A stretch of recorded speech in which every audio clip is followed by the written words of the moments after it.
Hello and welcome to the Success Showcase. I'm your host, Eric Lopkin with the Modern Observer Group. And with me, as always, is Chip Janiszewski from the Happiness and Success GPS. Chip, how are you doing this week? Doing great. How about you, Eric? Doing wonderful. Hard to believe we're halfway through June already, but today's the 15th. So, what? Loving the one. Absolutely. Here in New England, we've got some fantastic weather. Gorgeous and sunny and not too hot, just the way I like it.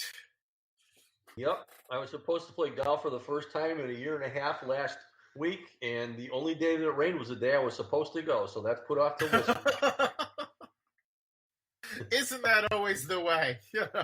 Week is supposed to be very, very nice. I'd have to bring a hose to get wet this week, I think. So today we're going to talk about content marketing. And for those of you not familiar with the term, it's exactly what it sounds like. It's using original and curated content to market your business. And it is a key function, especially when dealing with social media. But even more, it's become part of television advertising, certainly print advertising. It's really integrated itself fully into your marketing effort. So we're going to talk a little bit about what it is, how to do it, and why you should. And I think we should really start with why. And the why goes back to something we've actually talked about in the past, which is telling a story. People love stories and they remember stories. So you can bombard people with facts, you can hit them with jingles, whatever you want. But when you tell them a story, you stick in their mind. And that's really what you want your marketing to do, is be memorable. Yeah, I mean, it's we talk about networking all the time, and it's not about sales. It's about the person. It's about relationships. And the bottom line is, I'm sure that you are the same as me and everybody else out there. You're sick of just seeing ads. You're sick of just seeing emails with stuff on it. You're sick of seeing ads all over everything these days that just are trying to sell stuff. The more interesting ones are the ones that have content in there, interesting stories like you're talking about, and really, value added type things that are interesting.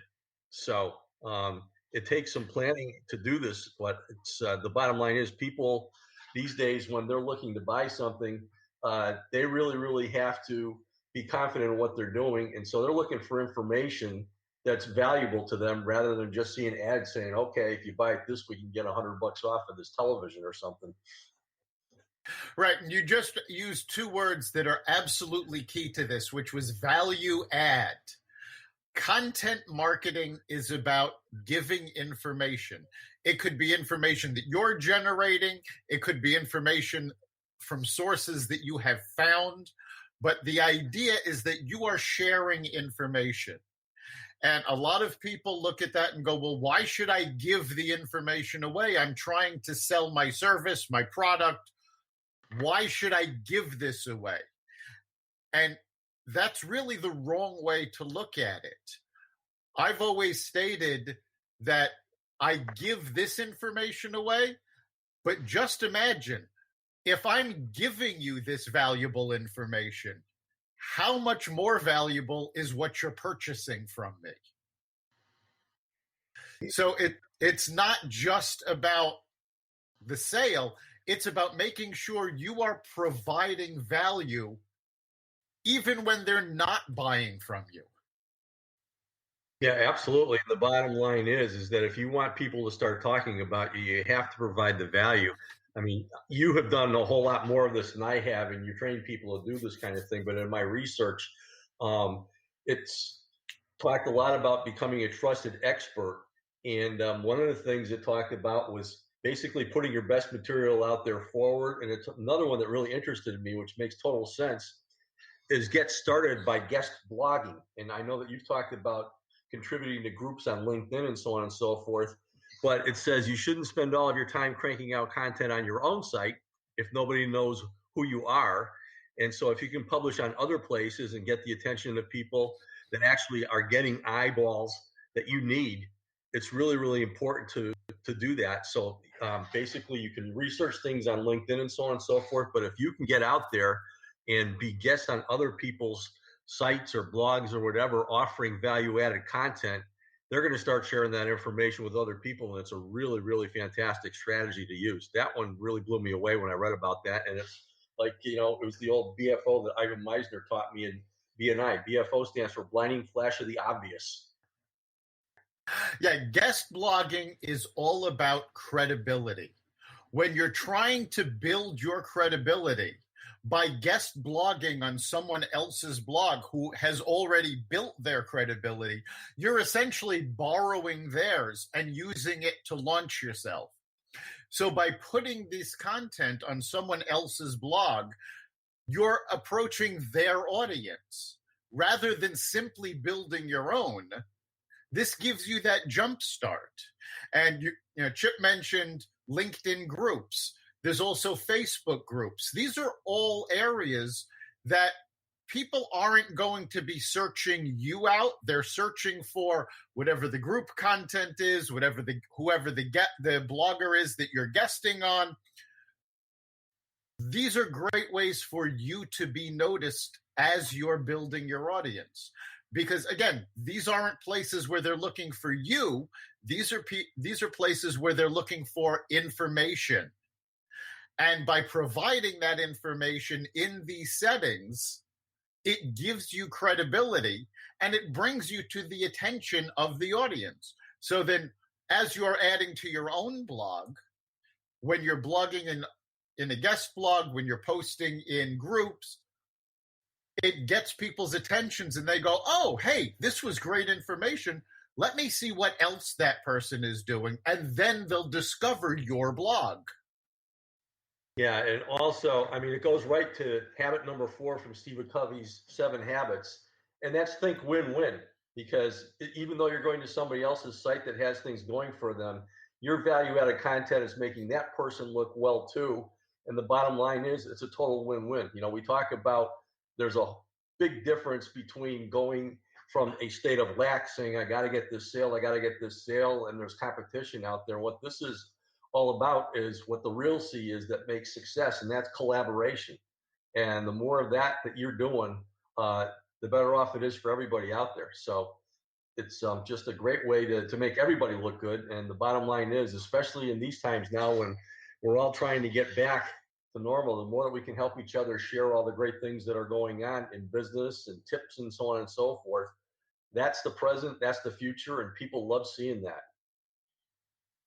Absolutely. And, while I said this is a great way to build an audience, you shouldn't stop doing this once you have an audience. It's something you should keep doing. Perfect example is, we're here on this podcast, but I also appear as a guest on other podcasts where they interview me. We've had guests on this podcast that have their own podcasts. So it's not about just trying to build the audience. It's about building those relationships. And by providing that value, and this is very important, accurate, important content. It is absolutely necessary for content marketing to work that the content be accurate. It's got to be something that the reader or listener can use and that they can depend on. That's what builds that audience. If you're just throwing a lot of things out there and you're not checking if they're right, if they're outdated, you're not going to build an audience, and you're wasting your time if you do that. The content has to have value. Yeah, basically what you need to strive to do, and it's obviously it's in this, but as far as your business goes too, is you got to strive to become known as an expert in your field, where people can just go to you for the information. And that takes homework to identify your brand, who your target audience is, and as you're saying, accurate information, and maybe putting a different spin to it to make it interesting for people. But you have to work on that. It's not just go out there and go on somebody's podcast and hope people like you and call you up. You have to prepare, and it's got to be the right information. Exactly. And also, you know, for consultants, for coaches, for marketers, creating content it seems to be a no-brainer. But no matter what your business is, you can be creating content. If you're a clothing retailer, you can be creating content about fashion. One of the best examples of content marketing that I've ever seen was actually done back in the late 90s, before everything was online. A restaurant in New York City called the Manhattan Chili Company. They had all sorts of chili. It was a great restaurant. So how does a restaurant do content marketing? They put out a cookbook about chili. There is always something you can do. If you're a restaurant, you can be sharing recipes. They don't have to be the recipes that are on your menu, but they can be similar. They can be complementary. If you're a retailer, you can be creating content about the type of items that you sell. If you're an electronics retailer, write about tech. If you're a clothing retailer, write about fashion. If you're just a general retailer, there are all sorts of articles about what you can do in your home, how you can make things easier. If you're a realtor, you can be writing about how to keep the value of your house up, how to prepare your house for what comes in different seasons, preparing it for the summer rains, preparing for winter snow. Same as with an automotive dealer. You can be talking about what kind of maintenance the car needs, how you can prepare it for the weather conditions of each season. All of this serves to give your customers, past, present, and future, valuable information that they can use. And it has the added bonus of keeping your name front and center in their minds, so that when someone asks them, well, do you know somebody, where can I get this? They think of you. Yeah, one of the other tips that I saw that I thought was really, really interesting and very, very important to do is, if you are guest blogging or putting material out in another way, it says, instead of just hoping that people would click on his byline, which is, website address and so on and so forth, grab their attention and get them to the site immediately by doing something. So like a here's what to do next type thing, and leave a comment and so on and so forth. Interesting ways for people to contact you. And not only about more information about what you're doing, but you may want to put something out there and get people to respond to you as far as things that they're doing. You mentioned the restaurant with the recipes. You might want to say, okay, what's your favorite recipe? And maybe start something to engage the people in social media, putting out like a recipe of the week from one of their fans and so on and so forth, to get people contributing. And what this is going to do is it'll get them talking it up with their friends and so on and so forth. And all of a sudden you're going to get a lot more traffic. So, I mean, the key here, if you get people interested in talking about you, then all of a sudden you've developed your sales force and your referral force just by being interesting and keeping them involved. Absolutely. And that's a great segue to talk about the types of content marketing there are. I've been talking primarily about content that you're generating, but as Chip has just mentioned, user-generated content is huge. If you can get content from your customers, from your readers or listeners, get them to share their experiences, share their ideas. We use the example of the cookbook. Yes, you can have them share recipes. One of the greatest things that I've seen, Connecticut Humane Society on social media always asks people, share pictures of your pet. Who doesn't want to share pictures of their pet? So they're getting their audience to contribute to the content by adding these photos. You can have user-generated content. You can also have what's called curated content. This is articles, videos, photos from other sources that you can repost with giving the credit to the original source. That's very important for curated content.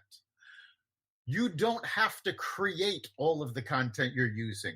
User-generated content and curated content give you a fantastic way to share expert opinions, to share what your users are doing. It's all generating content, but it's not all on you to do all the work. Yeah, and again, getting back to the relationships, obviously people think about relationships as being face to face, but with the whole world of technology having been open for a long time and being used more and more in positive ways these days, it's so important to put that to work. And it brings me back to a lot of you folks know that I used to be a BNI assistant director, and what you do in networking is the purpose is to get appointments to learn about each other. Obviously, what they do business wise is important, but they have in BNI what's called a gains profile. And gains stands for goals, accomplishments, interests, networks, and skills. And just think about this. If you think about your business, what are the goals for your business? What are your accomplishments? What are your own interests? What your networks and your skills are? And you tap in to the gains of other people too, goals, accomplishments, interests, networks, and skills. So that accomplishment could be that recipe from the person who visit your site. The interest could be somebody asking you for more information about things. Obviously, their own networks are the people that they know that can help you out. And the skill sets, you're going to learn things by just pulling that out of other people. So it's really taking this to a new level. And again, if you're just getting back to the relationships part of it, there's all different ways that you can do this these days, besides person to person. Obviously, doing things through Zoom is one thing, but having an interactive social media site, website, and so on and so forth to pull that out of people by asking them for that and then sharing it with other people makes you look fantastic, and people will gravitate to you because of it. That's right. Part of the purpose of content marketing is to build those relationships. Now, it's a little different than one-to-one networking where you're actually talking and interacting with someone. You're trying to build a relationship with an audience. What makes it different, but also a lot more effective than traditional marketing, is the fact that you can be building these relationships and not even be aware of it. I had a situation a number of years ago. I was doing a presentation for a group. I go, folks come in, we do the whole presentation, everything goes great. Afterwards, somebody walks up to me and says, "I'm so glad I got the chance to meet you. I've been following your content on social media for years, and when I found out you were going to be appearing this close to my office, I had to come to the event." Now, I didn't know this person, but through social media and through the content that I was creating and sharing, because one of the things is she was part of another organization that I had promoted through newsletters that I was putting out. So I was promoting their content. I was adding my content that this person was very interested in. And that relationship had built without either of us ever talking to each other. So when the opportunity finally arose, it was a no-brainer to connect. Yeah, and that's just an example of how you are out there providing value-added content, and you're known as an industry expert in a lot of ways, where if you don't know it yourself, you're putting that out there from other sources. And so it surprises me none at all that people approach you when you're out there doing that, because that's what you're doing. And I mean, that's what this is all about. It really is. It's about making connections with people that you can help, with people who can help you, with potential customers, with potential referral sources. Again, not everybody is going to be a customer, but that doesn't mean that there isn't value in that relationship. By providing content, and yeah, we probably should have said this earlier, but when we say content, this can be an article. It can be a link to an article. It can be a photo. It can be a video. It can be audio. It can be a podcast. There are so many different types of content that you can use. when you have to find what's most comfortable for you, but you should be able to mix it up. And the more involved you get in that content, the better your audience has an idea of who you are and what kind of relationship they want with you. So when they read an article that you post, they get an idea that you're an expert in that topic. When they hear something, they hear a little more about you. They've got your voice, they know what you sound like. It gives a little more of a connection. When they see a photo of you or a video that you're doing, it builds it even more because they're seeing more of you. Yeah, absolutely. I mean, going back to basic consumer psychology, they like to deal with people they know, they like, and they trust. And the more that they see you and the more that they look at you as a resource, which is really, really important. I mean, if you become known as a resource for everything, that helps you out so much, just because people know they can go to you for information or for referral. And if you're providing that like you do through your site all the time, as far as hooking people up with different things, that's so important. If you're top of mind, that is 90% of the battle as far as getting people to come to you. Right. And getting people to come to you is the key. And they're not necessarily going to come to you in ways you expect. We do a lot of content marketing at the Modern Observer Group, a lot of blog posts, a lot of social media. We are out there showing what our expertise is in. However, we get people coming to us on a fairly regular basis from people who say, you know what, I was just laid off. If you happen to know of anybody who's hiring, can you let me know? On the same token, I get a lot of recruiters contacting me going, we're looking for somebody with these qualifications. Do you know anybody that you can recommend to us? Now, this is not my job by any stretch of the imagination. I don't find people jobs. But both the recruiters and the job seekers know that I do a lot of networking, that I have a large network, and word does tend to get to me. So because of that, these folks go, oh, wait a minute, you know what? Eric might be able to help out on this. And a lot of times I am. Not always. I mean, I would love to be able to say, everybody who's ever come to me looking for a job, I was able to connect them with someone. That's unfortunately not the case, but I have been able to help certain people connect with recruiters, connect with the people that they're looking for. And, that's part, we've talked about networking, we've talked about referrals, but these folks are coming to me because through the content that I'm creating and the content that I'm sharing, we've built that relationship. Yeah, I mean, obviously, what you've done is developed a very, very positive reputation out there just by doing what you're doing. And it's just giving unconditionally when people are asking for different things. And if you don't know, you'll scratch your head and see what you can do to help somebody out anyway. So, I mean, it's so important. If that's what you're known as just a resource, somebody who's an unconditional giver. I mean, that's the slogan of BNI is Giver's Gain, which is just another thing for the golden rule. Tongue-tied here. Do unto others as you would have them do unto you. But if that's the way you handle yourself, number one, you're going to feel much, much better doing that because that's the way we were all meant to be. But number two, people are just going to be attracted to you. And you're going to be training them to do the same thing just by being yourself, which is so important. I mean, you're leaving a legacy also. You're making a place. We've talked primarily about content marketing one-to-many with blogs, social media, but content marketing can also be done one-to-one. We all get newsletters in our email boxes, magazine articles that we're reading. If you see something, an article, a program, and you know that somebody you know is going to value this, shoot them a link, quick email. I saw this article.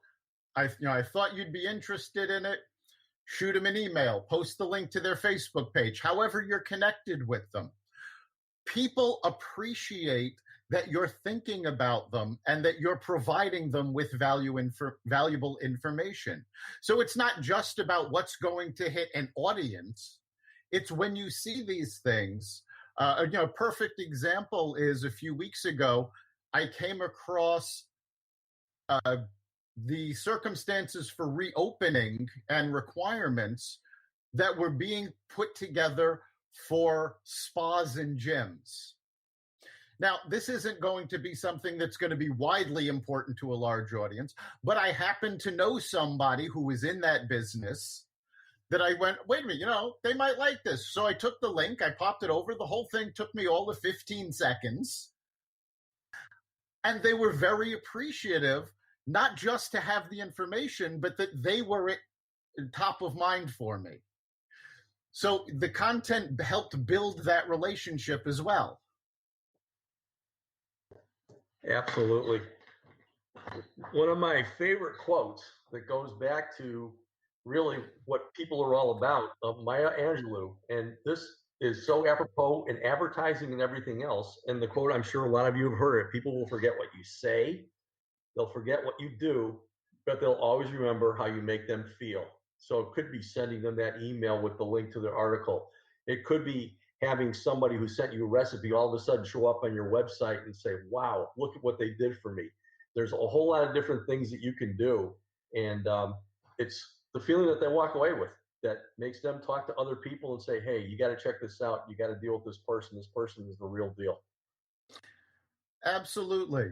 So we've only got a few minutes left. So I want to take the time and just go through a few steps of what you need to do for successful content marketing. And number one is focus. You need to determine what you're going to be writing, doing audio about, doing video about. What is it that you want to be known as an expert in?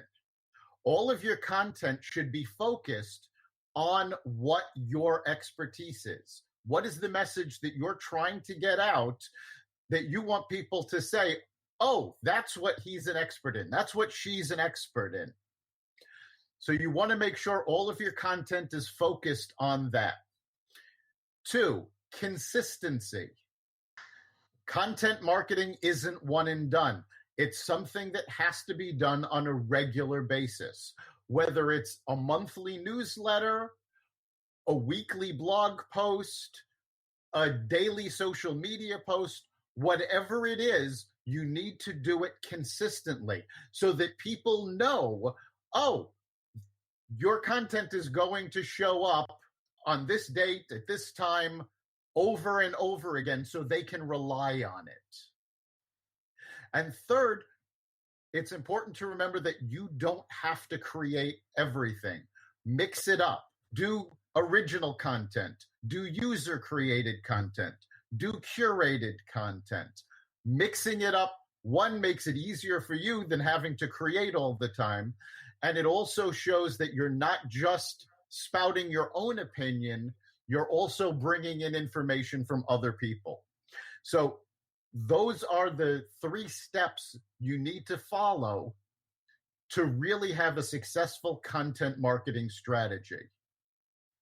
So we're just about at the end of our time. So Chip, what do you think is the big takeaway from today's show? Again, I think it's all about how you make the people that you're dealing with out there feel. So we talked about guest blogging to basically pump up the person who's helping you out with that, but also getting the word out. We talked about making some of your best content free. We talked about publishing really focused things for your clients. And I also think it's very, very important to make it easy for them to get a hold of you when it's done. But again, it's all about a way to develop and keep those relationships going by adding value to what you're doing. Absolutely. I think the big takeaway for me is that it's about building relationships and it's about adding value. Content marketing is not a hard sell. It's about showing the value of what you offer before somebody is interested in buying it. That way, when they are ready to buy, because we all know customers buy on their schedule, not ours, you are top of mind. You've been listening to the Success Showcase. You can catch us every week at xvadio.com/podcasts. You can also find us at the Apple Podcasts app, Google Play, Spotify, iHeartRadio, and wherever you find podcasts. Remember, make this your best week ever and make next week even better. See you then.